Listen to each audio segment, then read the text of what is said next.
అది శంబాల అనే గ్రామం. చుట్టూ కొండలతో ఎంతో అందమైన ప్రదేశం. ఆ గ్రామంలో వీరమల్లు అనే ఒక సాహస బాలుడు ఉండేవాడు. అతని అమ్మ అనసూయ. అతనికి వాళ్ళ అమ్మ అంటే ప్రాణం. తన తల్లితో ఎంతో ఆనందంగా జీవించేవాడు.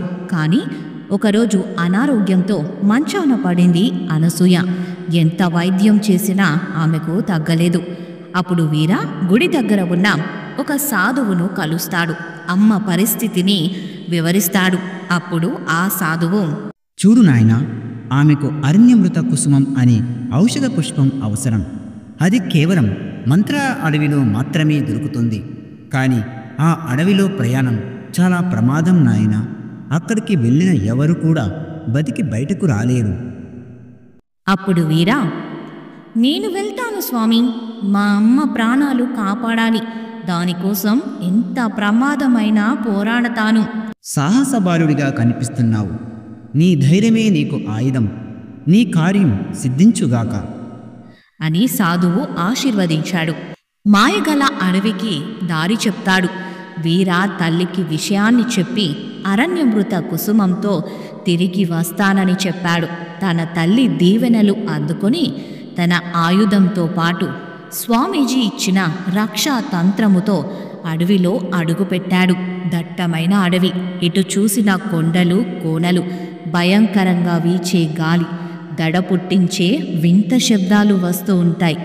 కానీ వీరా ఎటువంటి భయం లేకుండా లక్ష్యం కోసం ముందుకు పోతున్నాడు. ఎంత వెతికినా తన లక్ష్య మార్గం కానరాదు. అప్పటికే ప్రయాణం మొదలుపెట్టి కొన్ని రోజులు గడిచిపోయింది. అమ్మ గుర్తుకు వచ్చి బాధపడ్డాడు వీరా. ఒకరోజు నడిచి నడిచి అలిసిపోయిన వీరా ఒక చెట్టు కింద పడుకుంటాడు. అది మంత్రాల మర్రి చెట్టు. ఆ చెట్టు మీద మహిమ గల 2 పక్షులు వీరా గురించి మాట్లాడుకుంటున్నాయి. అప్పుడు ఆ పక్షులు, చూసావే అనిక, ఈ బాలుడు అమ్మ కోసం మంత్రాల అడవిలో ఎన్ని ఇబ్బందులు పడుతున్నాడో. చూసానే రామిక, వీరత్వం గల బాలుడే. కానీ అరణ్యమృత కుసుమం ఉండే చోటు చేరాలంటే అంత సులభం కాదు అంటూ మాట్లాడుతున్నాయి. అది విన్న వీర వెంటనే లేచి కుసుమం దొరికే మార్గం చెప్పమని వేడుకుంటాడు. అప్పుడు పక్షులు, బాలక, అమ్మ కోసం నువ్వు చేస్తున్న సాహసం మాకు తెలుసు. నీకు తోచిన సహాయం మేము చేస్తాము. నీవు అరణ్యమృత కుసుమం చేరాలంటే ముందుగా కంబలి కోనను చేరాలి. అక్కడ ఉన్న కంబికుడు నీకు సహాయం చేయగలడు అంటూ దారి చెప్పిన పక్షులు ఎగిరిపోతాయి. వీరా పక్షులు చెప్పిన మార్గంలో కొండలు, జలపాతాలు దాటి కంబిలి కోన చేరాడు. దారిలో వెళుతుండగా అతనికి ధ్యానంలో ఉన్న కుందేలు చిట్టి కనబడింది. తన దగ్గరకు వెళ్ళి పక్షులు చెప్పిన సంగతి చెప్పాడు.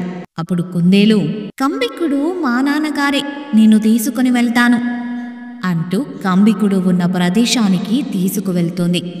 అప్పుడు ఆ కంబికుడు, ఆగుబులుడా, ఎవరు నువ్వు? ఈ మంత్రాల అడవిలో నీకేం పంచునుడా? మా అమ్మ ప్రాణం కోసం కార్యసిద్ధినై వచ్చాను. అరణ్యమృత కుసుమం ఉన్న కోనకు దారి చెప్పండి. దానికి నువ్వు ఇంకా 3000 కోసల దూరం వెళ్ళాలి బుల్లోడా. అక్కడ చేరాలంటే చాలా ప్రమాదం. ఇక్కడ నుండి వెనక్కి వెళ్ళిపోతే నీకే మంచిది చున్నోడా. లేదు కంబిక, అమ్మ కోసం ఎంత ప్రమాదమైనా ఎదురిస్తాను. దయచేసి దారి చెప్పండి. సరే చున్నోడా, నీకు మార్గం చెప్తాను.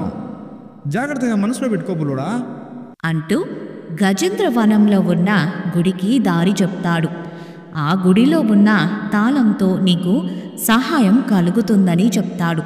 కంబికుడికి కృతజ్ఞతలు చెప్పిన వీర గజేంద్ర వనానికి బయలుదేరాడు. కొన్ని వందల కోసల దూరం ప్రయాణం చేశాక గజేంద్ర వనంలో ఉన్న గుడికి చేరుకున్నాడు. కానీ ఆ గుడి ముందు ఒక పెద్ద ఏనుగు గజేంద్రుడికి కాపలాగా ఉన్నాడు. ఆ పెద్ద ఏనుగు వీర గుడిలోకి వెళ్లకుండా దారిని అడ్డగించింది. అప్పుడు ఏనుగు, ఏ ధైర్యంతో నీవు అడవిలోకి అడుగుపెట్టావు కూనా? ఈ మంత్రాల అడవిలో నీకు అనుమతి లేదన్న సంగతి తెలియదా? గుడిలో ఉన్న తాళం కోసం వచ్చాను. దయచేసి మార్గం ఇవ్వండి. నువ్వు ఈ గుడిలోకి వెళ్ళాలంటే నేను అడిగే ప్రశ్నలకు సమాధానం చెప్పాలి. తప్పుగా సమాధానం ఇస్తే గుర్తుపెట్టుకో సాహస, నువ్వు అక్కడే శిలగా మారిపోతావు. దానికి వీర ఒప్పుకుంటాడు. అప్పుడు ఏనుగు, మొదటి ప్రశ్న, బంగారం కన్నా విలువైనది కానీ చూడలేరు, అది ఏమిటి సాహస? కాసేపు ఆలోచించిన వీర, కాలం, దాన్ని ఎవ్వరూ చూడలేరు. ఒక్కసారి పోతే అది తిరిగి రాదు. నీవు నిన్ను కోల్పోతే నీ విజయాన్ని కోల్పోతావు. నేను ఎవరు?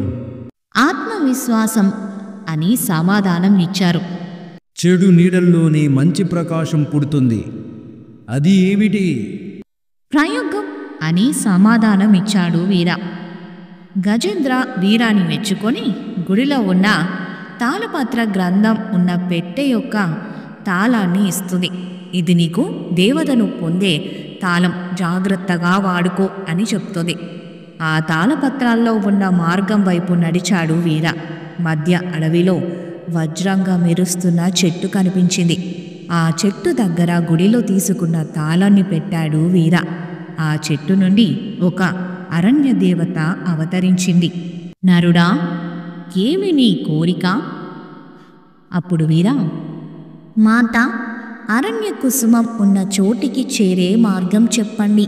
అప్పుడు దేవత, నరుడా, ఈ మార్గం తార్కికం కాదు, తాంత్రికం. అడుగడుగునా మాయలు నిన్ను చంపడానికి ప్రయత్నం చేస్తాయి. జాగ్రత్తగా వెళ్ళు. ఈ తిలకం తీసుకో. ఇది యక్షిని మాయను తుడిచేయగలదు, కానీ ఒక్కసారే దీన్ని ఉపయోగించగలవు. అరణ్యమృత కుసుమం ఇప్పుడు యక్షిని తాంత్రిక చేతిలో ఉంది, కానీ ఆమె మాయ ప్రపంచంలోకి లొంగిపోతే నీవు నీ తల్లినే మరిచిపోతావు. జాగ్రత్త అని అక్కడి నుండి మాయమవుతుంది. దేవత చెప్పిన మార్గంలో వెళ్ళిన వీర అరణ్యమృత కుసుమమున్న ప్రదేశానికి చేరుకున్నాడు. ఆ సమయంలో ఒక పిల్ల రాక్షసి వీర మీదకొచ్చింది. ఆ రాక్షసిని తన ఖడ్గంతో హతమార్చాడు వీర. భయంకర రాక్షసులను కూడా దేవత ఇచ్చిన శక్తితో హతం చేస్తాడు.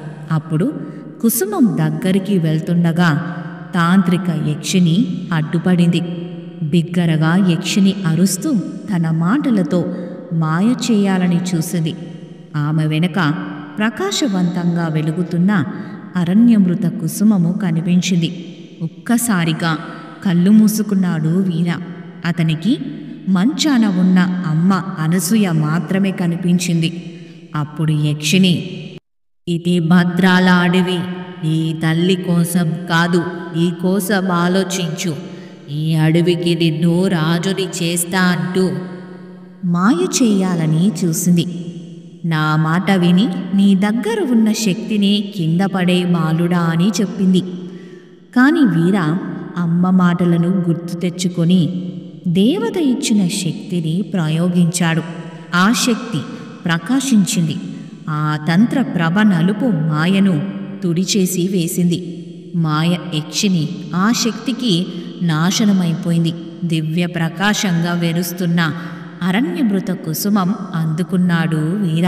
తన గ్రామానికి వెంటనే చేరుకొని మంచాన ఉన్న తల్లి అనసూయ నుదిటి మీద ఆ కుసుమముంచాడు. ఆ శక్తితో తల్లి అనసూయ చావు నుండి బయటపడి నవ్వుతూ కళ్ళు తెరిచింది. అమ్మ బ్రతకటం చూసిన వీర సంతోషంలో మురిసిపోయాడు. అతని సాహసాలు గ్రామం మొత్తం తెలిసి సాహస బాలుడిగా పిలుచుకున్నారు.